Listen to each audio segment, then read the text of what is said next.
வணக்கம், நான் உங்கள் சௌமியா பிரவீன்குமார். இன்றைக்கி என்னோடய கிச்சனில் என்ன ரெசிபி பார்க்க போகிறேன்னா பிரெட் கேசரி. இதுக்கு நான் ஒரு 6 பிரெட் எடுத்திருக்கேன். ஹோல் வீட் பிரெட் எடுத்திருக்கேன். நீங்கள் வந்து சாண்ட்விச் பிரெட் கூட எடுத்துக்கலாம். இதோட ஓரத்தில் நம்ம கட் பண்ணி எடுத்துக்கலாம். பிரெட் கேசரி வந்து ஒரு ரொம்ப சிம்பிளான ரெசிபி. 10 மினிட்ஸில் ப்ரிப்பேர் பண்ணிடலாம். நம்ம வீட்டுக்கு யாராவது கெஸ்ட் வந்துட்டாங்க அப்படின்னா குயிக்காக ஏதாவது ஸ்வீட் பண்ணோன்னா நம்ம பிரெட் கேசரி ட்ரை பண்ணலாம். ஓரத்தெல்லாம் கட் பண்ணி எடுத்துக்கலாம். இதே மாதிரி நம்ம எல்லா ப்ரெட்டையும் கட் பண்ணி எடுத்துக்கலாம். 6 ப்ரெட்டையும் நான் கட் பண்ணி எடுத்துக்கிட்டேன். இதை வந்து ஒரு மிக்சிக்கு மாற்றிக்கலாம். இதை வந்து நம்ம பவுட்ரு பண்ண போகிறோம். பவுட்ரு பண்ணி எடுத்துகிட்டு வந்துட்டேன். பவுட்ரு பண்ணியாச்சு. இது வந்து மெஷரிங் கப்பில் 1 கப் இருக்குது. நான் 1 கப் அளவுக்கு எடுத்திருக்கேன். இப்போ ஒரு பேன் வச்சுக்கலாம். அதில் 1 டேபிள் ஸ்பூன் வந்து நெய் போட்டுக்கலாம். நெய் நல்லா காஞ்சதும் நம்ம வந்து பாதாம் முந்திரி எடுத்து வச்சுருக்கேன். அதை போட்டு நம்ம ரோஸ்ட் பண்ணிக்கலாம்.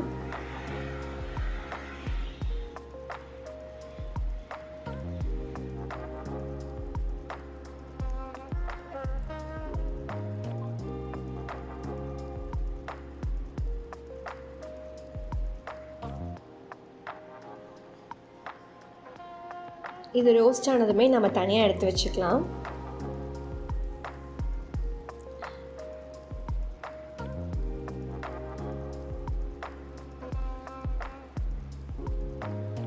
அடுத்து நான் கிஸ்மிஸ் ஆட் பண்ணுறேன். உலர் திராட்சை ஆட் பண்ணியிருக்கேன். அது ஃப்ரை ஆனதுக்கப்புறமா அதையும் தனியாக எடுத்து வச்சுக்கலாம். நம்ம ப்ரெட்டை வந்து பொடி பண்ணியும் பண்ணலாம். இல்லைனா வந்து ப்ரெட்டை வந்து ஆயிலில் ஃப்ரை பண்ணிவிட்டு அதுக்கப்புறமா அதை பவுட்ரு பண்ணிட்டு அதுக்கப்புறமாவும் ஆட் பண்ணலாம். ஆயில் அதிகமாக வேண்டான்னு நினைக்கிறவங்க இந்த மெத்தடை யூஸ் பண்ணலாம். இப்போது இதில் நான் வந்து 1 கப் பால் ஊற்றுறேன். இது அரை கப்பு, அதனால் நான் 2 டைம் ஊற்றுறேன்.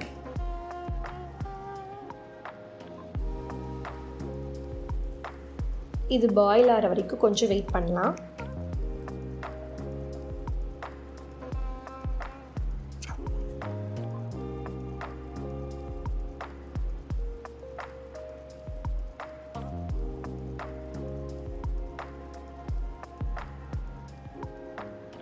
இப்போ கொஞ்சம் நல்லா பாயில் ஆகிடுச்சு.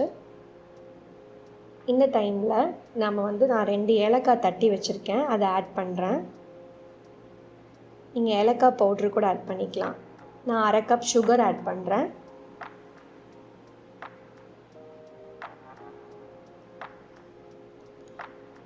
இது பாயில் பண்ணுற வரைக்கும் வெயிட் பண்ணலாம்.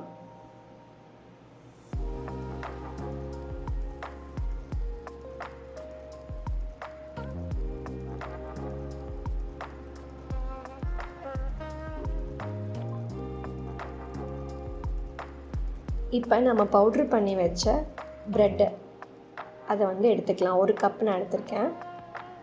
1 கப்பு வந்து ப்ரெட் பவுடருக்கு 1 கப் நான் பால் ஊற்றிருக்கேன். 1/2 கப் வந்து சுகர் போட்டிருக்கேன். இதை நல்லா கைவிடாமல் கலரலாம். நல்லா கலக்கி விடும்போது பேனில் ஒட்டாமல் வரணும். அது வரைக்கும் நம்ம இதை கலக்கணும்.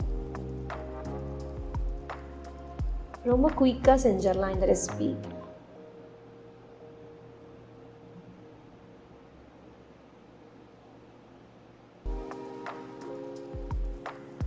இப்போது நான் 1 ஸ்பூன் வந்து நெய் சேர்த்துக்கிறேன்.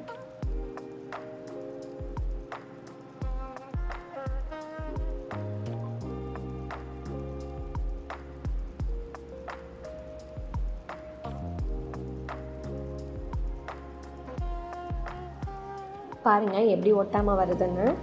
இந்த கன்சிஸ்டன்சியில் இருக்கணும். இப்போ நாம் வந்து ஃப்ரை பண்ணி வச்ச நட்ஸை சேர்த்திக்கலாம்.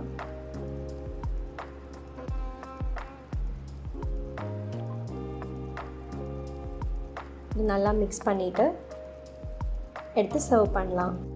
இதை நீங்கள் ஹாட்டாவோ இல்லைனா ஃப்ரிட்ஜில் வச்சுட்டு கூலாகவோ சர்வ் பண்ணலாம். இந்த மாதிரி சிம்பிள் ரெசிபீஸோட வீடியோஸ் வந்து உங்களுக்கு பார்க்கணுன்னா என்னோட சௌமியா இந்த கிச்சன் சேனலை சப்ஸ்கிரைப் பண்ணுங்கள். தேங்க்யூ ஃபார் வாட்சிங் மை வீடியோஸ்.